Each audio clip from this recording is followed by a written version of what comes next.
Qul hal yastawil ladzina ya'lamuna wal ladzina la ya'lamuna innama yatadzakkaru ulul albab. Wa qala an-nabiy sallallahu alaihi wasallam may yuridillahu bihi khairan yufaqihu fid-din. Rawahul Bukhari. Shadaqallahul azim wa shadaqa rasuluhun nabiyyul karim wa nahnu ala dzalika minasy syahidin. Hadaratil asatid wal asatidah, hafizakumullah, para santri, santriwan, santriwati yang dirahmati Allah Ta'ala. Kita bersyukur kepada Allah Ta'ala atas segala nikmat yang Allah berikan kepada kita. Nikmat iman, Islam, sehat, sempat, zahir, batin, besar, kecil, yang nampak maupun yang tidak nampak, sehingga kita semua masih dipilih oleh Allah Ta'ala di antara hamba-hambanya berkumpul di majelis ini, berkumpul di dalam majelis ilmu. Semoga perkumpulan kita ini mendapatkan keberkahan dan ridho dari Allah Ta'ala. Amin Allahumma amin.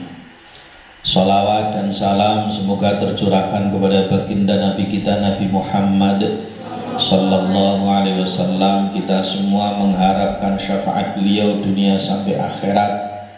Harapan kita nanti bisa bertemu dengan beliau, kita semua masuk surga bersama beliau, dan yang paling penting kita nantinya diakui oleh umat beliau pada hari kiamat. Amin Allahumma amin. Santri semua yang dirahmati Allah Ta'ala, mungkin di antara kalian ini masih ada yang asing, artinya belum pernah mondok, belum pernah di pesantren, walaupun mungkin sebagian ini sudah pernah mondok atau sudah pernah di pesantren. Maka pada malam hari ini kita ini duduk di dalam suasana yang berbeda. Tapi ingat, sebenarnya kita ini dipilih oleh Allah Ta'ala di antara hamba-hambanya menjadi orang yang berada di dalam suasana yang mulia.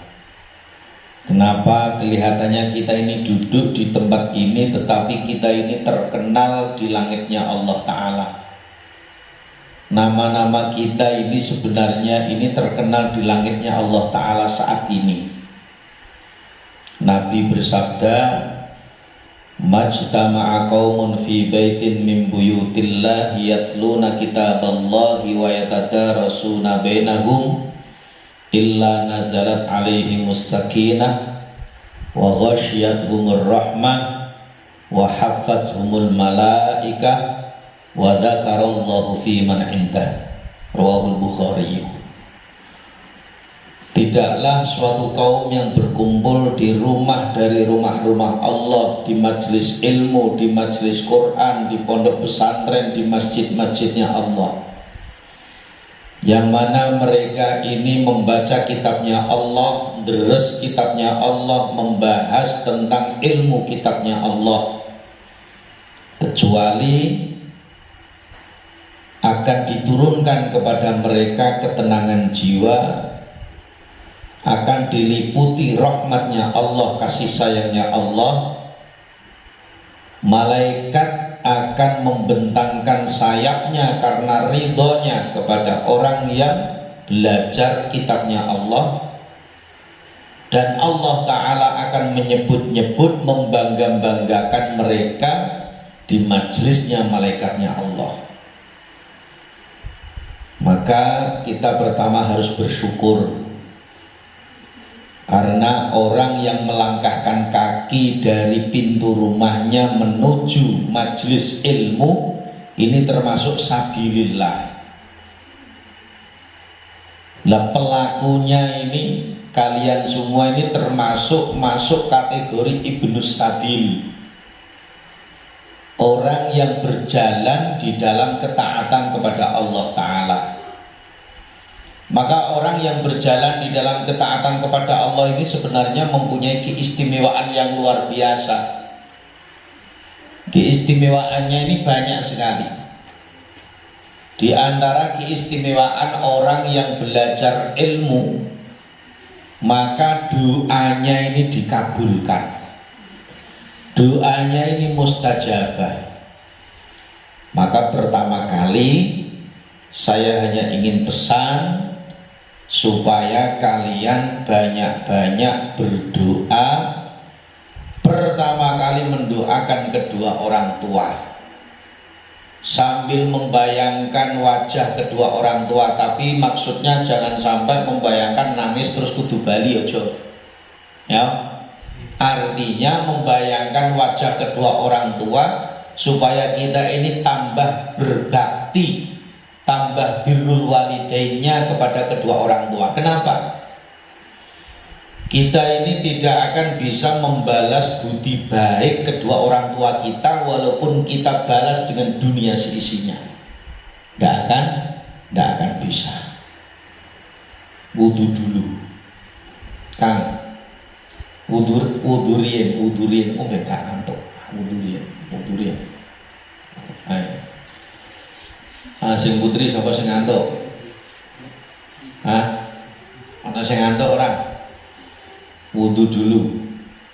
Pokoknya sing ngantuk wudu. Pokoknya jam ketika ini jangan ngantuk.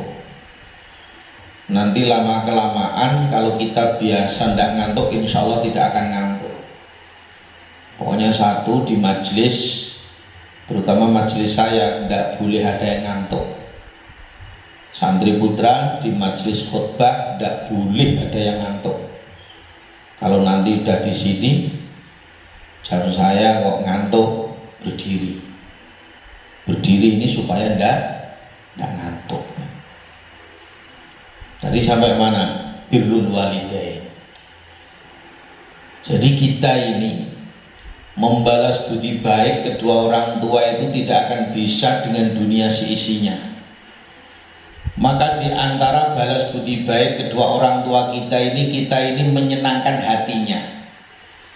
Orang tua menitipkan pasrah di pondok sini, ini sebenarnya menginginkan supaya kita semua menjadi anak yang solihah, berbakti kepada kedua orang tua, hormat kepada guru, bermanfaat dunia akhirat sehingga bisa mikul dhuwur mendem jeruk, sehingga target kita semua tidak hanya kumpul di dunia tapi kumpul sampai nanti di surganya Allah Ta'ala. Amin Allahumma amin. Targetnya itu.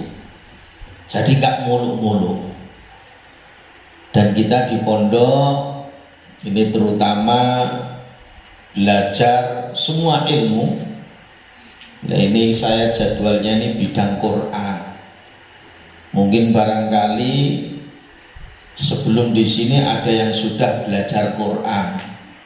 Tapi nanti jangan kaget ketika kita belajar yang mulai dari nol.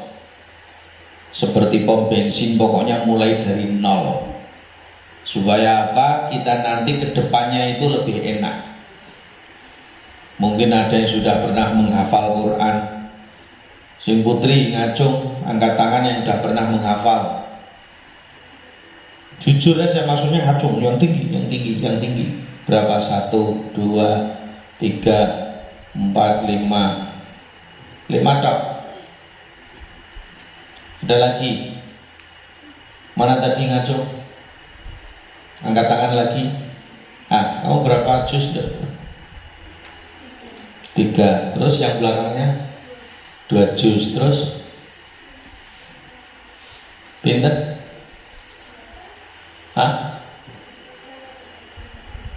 Kak krungu. Pinter? Tekrar lagi. Terus ada lagi. Mana tadi yang ngacung tadi? Nggak apa-apa, juz amma. Berapa juz? 2 juz. Yang putra? Ada yang pernah menghafal Quran? Belum? Pinten kan? 3. Ada lagi? 1 juz enggak apa-apa.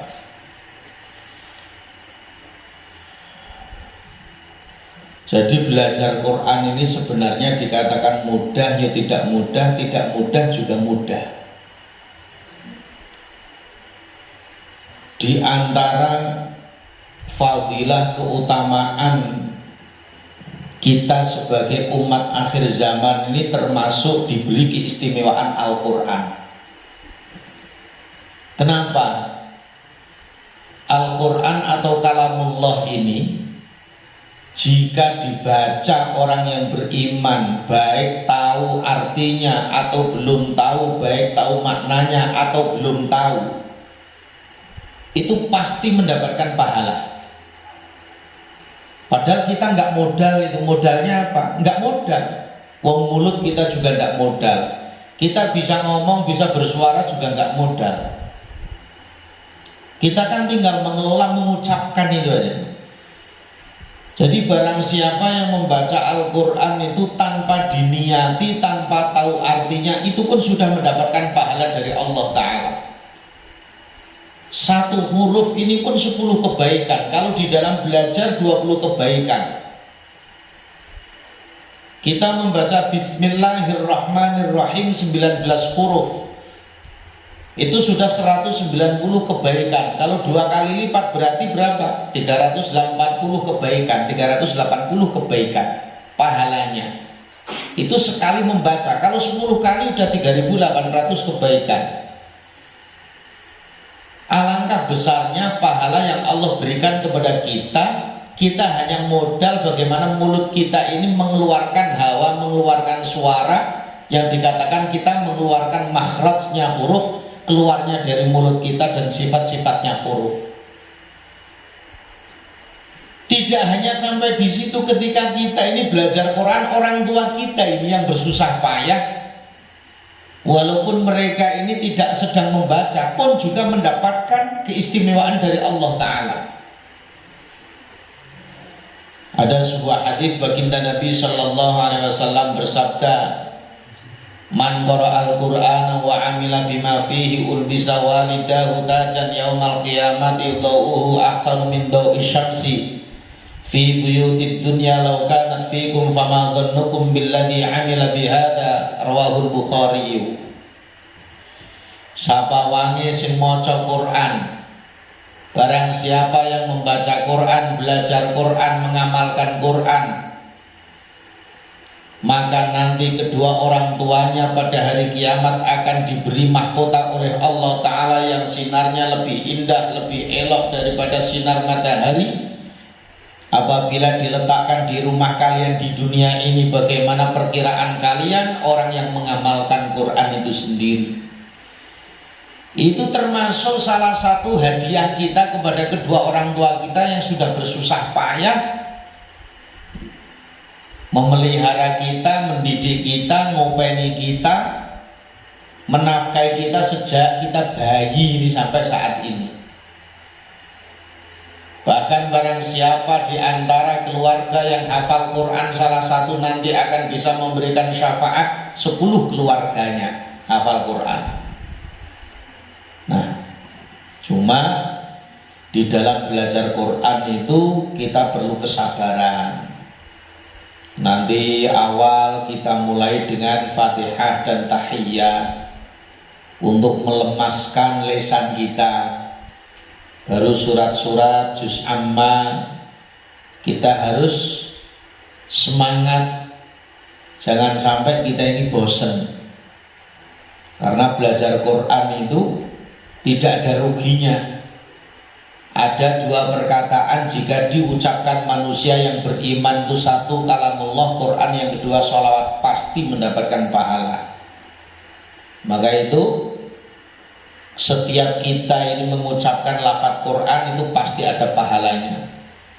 Berapa banyak orang yang menggunakan mulutnya ini sama-sama mengeluarkan makhraj, mengeluarkan huruf, mengeluarkan hawa dari mulutnya, tapi tidak mendapatkan pahala.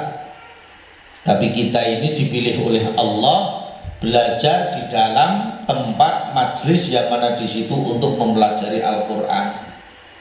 Maka belajar Quran satu perlu keistiqomahan. Kita belajar istiqomah. Istiqomah ini luar biasa. Jika kita itu terus, maka akan mendapatkan keramat, akan mendapatkan kemuliaan dari Allah. Yang kedua, kita harus belajar sabar. Yang ketiga, kita harus belajar syafaqah, lemah lembut. Hati kita ini harus kita tata. Yang keempat, kita harus belajar ikhlas. Jadi di dalam mempelajari Al-Quran, kita ini memerlukan keistiqomahan. Bagi yang sudah menghafal, nanti ketika kita ini sudah mulai belajar, mungkin yang kemarin tadi sudah ada yang menghafal, itu pun juga harus menyesuaikan. Artinya belajar Quran ini kan memerlukan beberapa ilmu, memerlukan beberapa pengetahuan yang sesuai dengan kaidah-kaidah. Saya sendiri menerapkan bagaimana belajar Quran itu pelan, lebih baik daripada cepat-cepat tapi nggak fasih, nggak tartil. Itu lebih baik pelan, tartil, fasih, sehingga nanti jadinya itu menjadi baik. Apalagi yang sudah terjun menghafal. Target utama di sini semua yang mondok di sini, target utama nanti pokoknya juz amma sama 7 surat penting.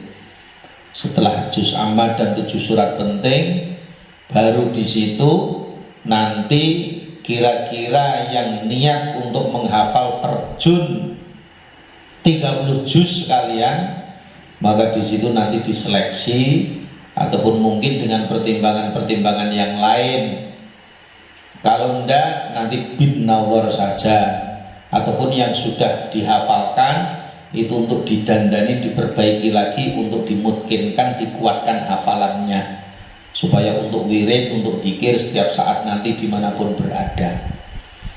Jadi intinya belajar Quran ini belajar yang paling mulia. Kata Nabi, khairukum man ta'allamal Qur'ana wa 'allamahu. Sebaik-baik kalian adalah orang yang belajar Quran dan mengajarkan Al-Quran. Minimal nantinya, suatu saat kita kan tidak tahu, pernah nyantri, pernah ngaji, suatu saat ketika sudah terjun di masyarakat, jadi apapun status sosial kita ini mampu untuk mengajarkan Quran. Syukur nanti ada TPQ, madrasah Quran dan selanjutnya. Minimal kita ini sudah mempunyai kemampuan. Kon ngimami, ya kita ini sudah layak untuk ngimami. Yang kedua, kita ini juga harus minimal paling tidak mengetahui ilmu-ilmu dasar tentang ilmu fikih, ilmu tentang ibadah, tentang wudhu, sholat, puasa, zakat, haji dan lain sebagainya. Kalau bagi putri, minimal tentang ilmu tentang haid, nifas, istihadah itu harus tahu. Jangan sampai putri tentang haid nggak tahu, tentang nifas nggak tahu, itu jangan sampai. Itu minimal ilmu dasar yang harus kita ketahui. Terus kemudian belajar disiplin. Yang ketiga, belajar mandiri. Itu harus kita tata.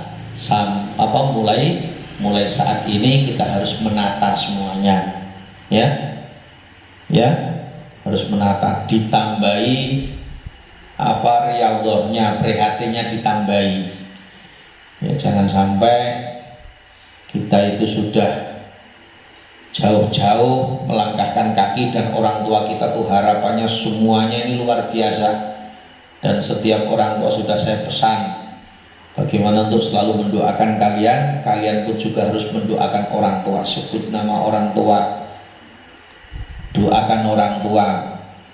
Semoga Allah mengampuni dosanya, dimudahkan segala urusan dunia dan akhiratnya, diberi kesehatan jasmani rohaninya, dimudahkan rezekinya, untuk memberikan nafkah, untuk memberikan biaya, untuk memberikan apapun kepada kita semua, harus timbal balik. Banyak sekarang anak ini yang jarang mendoakan kedua orang tuanya tentang perkara itu. Maka ketika kita di pondok pesantren, kita harus meluangkan waktu setiap ba'da sholat, ya, sholat di masjid itu, yang putra ba'da sholat, ba'da doa Pak Imam, terus doa sendiri, terus sholat sunnah, ya, jangan sampai ada yang keluar duluan. Nah itu, sampai doa sendiri, sholat sunnah. Begitu juga yang putri, nanti kan amalan harian setiap ba'da sholat itu ada baca surat-surat penting. Itu saya pesan, ini pupung baru. Nanti setiap ba'da sholat kan ada membaca 7 surat penting itu diantaranya. Dan nanti ikuti, buka Quran pelan dan harus bersuara. Jangan sampai tidak bersuara. Manfaatnya nanti suatu saat ketika menghafal itu dimudahkan dan sudah setengah hafal paling tidak. Itu penting sekali dan harus bersuara. Jangan sampai tidak bersuara ini. Nanti yang putra juga sama. Setiap baca sholat 5 waktu itu nanti ada baca 7 surat penting amalan-amalan bareng-bareng, itu diikuti semuanya, ya. Tuh, terus kemudian mungkin itu tadi saya masih melihat ini karena baru, tidak apa-apa, maklum. Kalau keluar masuk WC, nyalakan lampu, matikan lampu lagi kalau keluar. Nah itu. Terus kemudian ya itu nanti tentang ketertiban. Siapa? Ketertiban siapa? Bagiannya siapa? Oh ya itu nanti disampaikan. Kalau ada permasalahan apapun langsung kepada pengurus, ya. Sampaikan, jangan sampai disimpan sendiri, ya. Kalau ada masalah, umpamanya, aduh, gimana saya kok ingat ibu saya kok kepingin jaluk kelon ibu saya, gimana ini, ya. Itu nanti sampaikan pengurus, ya. Si anu sing kepingin dikelon ibu nih, mana orang? Mana ngaco? Sing lanang saya pengen dikeloni ibune, naik, enggak, oh, yaudah, berarti mesti sape, ya.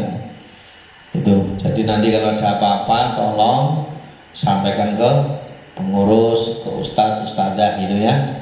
Terus kemudian kalau meletakkan uang bagi yang uang itu jangan sembarang, harus yang perimpen, ya. Yang benar kalau bisa jangan pegang uangnya dititipkan ke pengurus, jangan pegang sendiri.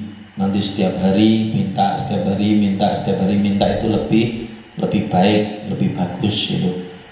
Jadi harus kita latihan perimpen itu apa, setiti. Nah, harus disiplin sendiri, latihan disiplin itu termasuk barang-barang apapun. Nah, bagi santri putra agak betah sedikit. Ini mungkin mulai besok mau bersih-bersih tempat sementara, tak taruh di kandang situ dulu, ya.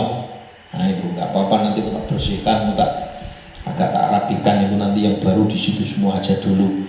Nanti biar nggak campur sama yang lama di situ juga panas. Nah tapi kalau tidurnya bebas, tidurnya itu mau di masjid juga tidak apa-apa, malah bagus. Artinya nanti bisa bangun, nah itu bangun sebelum subuh dan sebagainya, bawa kasur. Nanti habis itu kasurnya bawa lagi, itu tidak apa-apa, fleksibel, ya. Bagi yang putra kan kasurnya nanti dapat satu-satu, ini kasurnya ada yang kurang, nanti yang lama ngalah, kasih duluan, itu yang baru-baru kasih kasurnya aja dulu.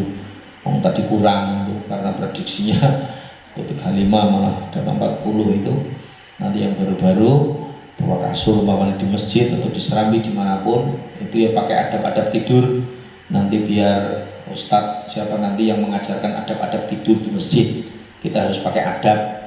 Jadi tidur itu kalau pakai adab dapat pahala, tapi kalau tidur nggak pakai adab nggak dapat pahala, hanya dapat ngorok tok.